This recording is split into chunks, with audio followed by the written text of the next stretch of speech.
Bonjour à tous, j'espère que vous allez bien. On se retrouve aujourd'hui pour une nouvelle vidéo. Ce sont les sorties du mois d'août, cette fois-ci un peu en avance, parce que je vais partir 3 semaines en vacances à l'étranger. Je vais pas pouvoir vous poster de vidéos et du coup j'avais envie quand même d'alimenter la chaîne avec quelques vidéos. Il n'y en aura pas tant que ça, hein, ne vous excitez pas parce que j'en ai pas... Voilà, j'ai pas eu forcément beaucoup d'idées, pas d'énormes bouts de colle à pouvoir vous présenter, donc j'ai filmé quelques petites vidéos. Avant de commencer, une autre petite nouvelle, j'ai changé le design du blog il y a à peu près un peu plus d'une semaine, donc n'hésitez pas à aller le voir. J'ai voilà, voulu faire un truc un petit peu plus frais et puis surtout le changer parce que ça faisait 2 ans qu'il était là et qu'il n'avait pas changé. On commence tout de suite les sorties du mois avec Mirage de Somaya Dode, donc c'est le premier tome d'une saga qui sortira le 28 août. On va suivre Amani qui est une jeune femme de 18 ans qui vit dans l'empire Vathek qui est dominé par le roi, prince, princesse, etc. Voilà, qui pense avoir tous les pouvoirs. Elle ne rêve que d'aventure et pouvoir un petit peu s'enfuir et vivre une vie plus poétique, plus light, plus divertissante que ce qu'elle peut vivre aujourd'hui, sauf que quand l'aventure va arriver à elle, ça va être totalement différent de ce à quoi elle s'entendait parce qu'elle va être kidnappée par le palais et emmenée au palais, elle va se rendre compte qu'elle ressemble presque trait pour trait à la princesse et en fait comme la princesse est détestée de tout le monde et reçoit un petit peu des menaces de tous, elle a besoin d'une copie d'elle-même pour faire les apparences publiques au cas où elle soit visée par un attentat. Donc ça va être le rôle d'Amani et qui va pas être très simple puisque le moindre faux pas pourrait conduire à ça. J'adore juste la couverture de ce livre qui est magnifique et qui nous donne l'impression en fait, moi rien qu'à lire le résumé et avoir la couverture j'ai l'impression d'aller dans du fantastique qui ressemble à l'empire un petit peu oriental et j'espère que j'ai juste. Et du coup je suis très pressée de pouvoir me plonger dans ce livre. Je continue avec Dance of Thieves, donc le premier tome de Mary E. Pearson qui sortira le 7 août. Mary E. Pearson, elle a déjà sorti des livres, une saga en fait qui était un peu différente de ce qu'on pouvait lire puisque on suivait 3 personnages. On avait l'identité de la princesse et on suivait 2 autres personnes. On savait que l'un était un prince et l'autre était un chasseur de tête, qu'ils étaient tous les deux, ils recherchaient tous les deux la princesse mais on ne savait pas qui était qui. Et j'avais beaucoup aimé voilà, ce qu'elle nous proposait vis-à-vis de ce livre-là. Et du coup, c'est pour ça que je m'intéresse à sa nouvelle sortie. Ici, on est encore dans du fantastique. Et on va suivre deux empires un petit peu qui se font la guerre. On a d'un côté l'empire Ballinger, où le roi vient de mourir. Et c'est Jace qui va devenir le nouveau prince. Sauf que la paix ne règne pas, surtout depuis que la reine de l'empire voisin commence un petit peu à se réveiller et à vouloir entrer en guerre avec lui. De l'autre côté, on a Casey qui est une jeune fille de la rue qui a appris depuis son plus jeune âge à l'art de voler et elle est vraiment très bonne à ça et elle va être envoyée par sa reine dans l'empire Ballinger pour aller espionner ces derniers, sauf que quand elle va se rendre là-bas, elle va se rendre compte que Chase n'est pas tout à fait ce qu'elle avait prévu. Elle avait peut-être eu l'impression que ça allait être un prince sans cœur, etc. Et ça va pas totalement être le cas, donc voilà, on sent qu'il y a la romance qui va arriver.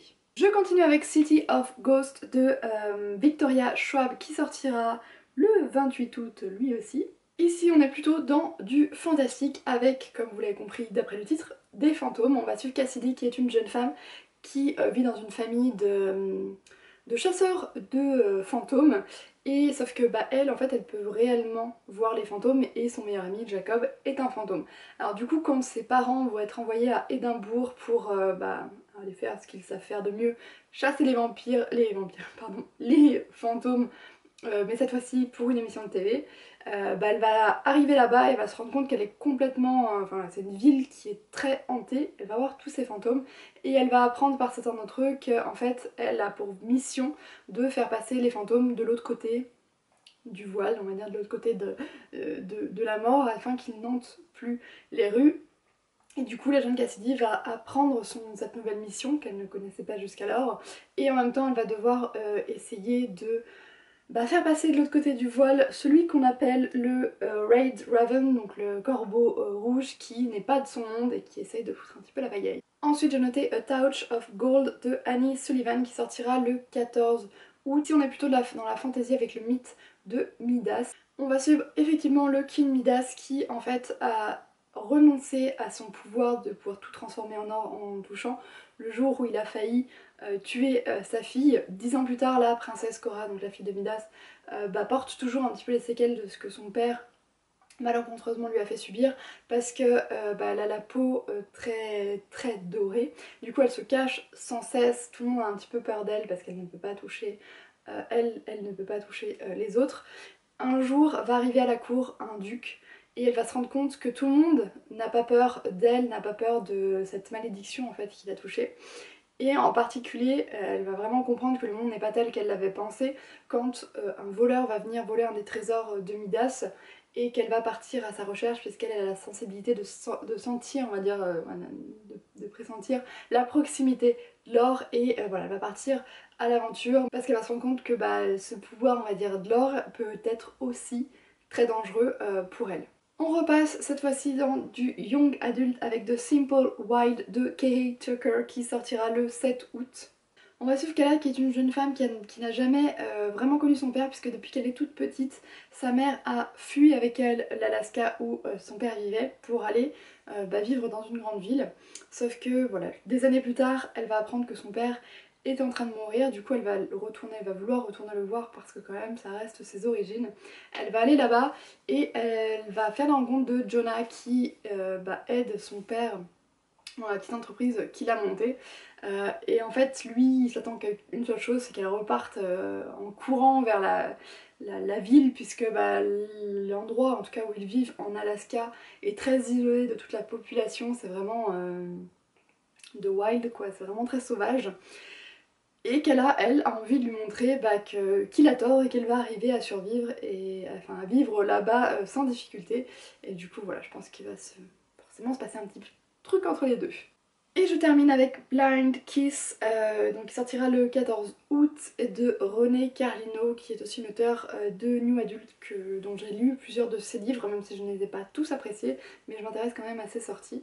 On va suivre Penny qui a une trentaine d'années et qui est en train de se rendre compte que son mariage n'est pas forcément très heureux, que son fils va partir au MIT, à l'université MIT, et qu'elle va se retrouver seule avec son mari, que voilà, ça va risquer de compliquer encore plus leur relation, et elle s'imagine ce qu'elle aurait pu vivre, ce qu'elle aurait pu être aujourd'hui si elle n'avait pas pris la décision. Comme elle appelle, avec un grand D. Il y a plus de 10 ans, elle a participé à une émission de télé un petit peu différente qui proposait à des jeunes hommes et des jeunes femmes de tester, de voir si il pouvait y avoir de l'attirance entre deux personnes qui ne se voyaient pas, qui faisaient que se parler et finir par s'embrasser, toujours en ne se voyant pas. Et en fait là-bas, elle avait rencontré un jeune homme et elle s'était pas du tout attendue à ce que voilà, il y ait vraiment cette étincelle qui passe entre eux. Pendant plusieurs années, ils étaient restés amis, amants, presque amants, et puis un jour elle avait pris la décision de couper cette relation parce qu'elle voilà, finalement elle n'y croyait pas tant que ça, ou elle avait l'impression que c'était un petit peu tombé du ciel, et des années plus tard elle le regrette, sauf que ce jeune homme va finir par revenir dans sa vie. Voilà, c'en est tout pour mes sélections du mois. N'hésitez pas à me dire si vous avez noté certains de ces livres, si je vous ai donné envie, s'il y a d'autres livres qui vous intéressent. Je serais ravie de pouvoir en discuter avec vous. C'est vrai que là je me suis, comme plusieurs mois, concentrée sur les sorties VO. Les VF en ce moment, un petit peu moins, on verra si ça reviendra plus tard. N'hésitez pas à me dire en tout cas en commentaire si vous préfériez que je fasse aussi les parutions VF qui m'intéressent. Je serais ravie quand même de le savoir. Voilà, je vais vous souhaiter une très bonne semaine, de très bonnes lectures et à très bientôt.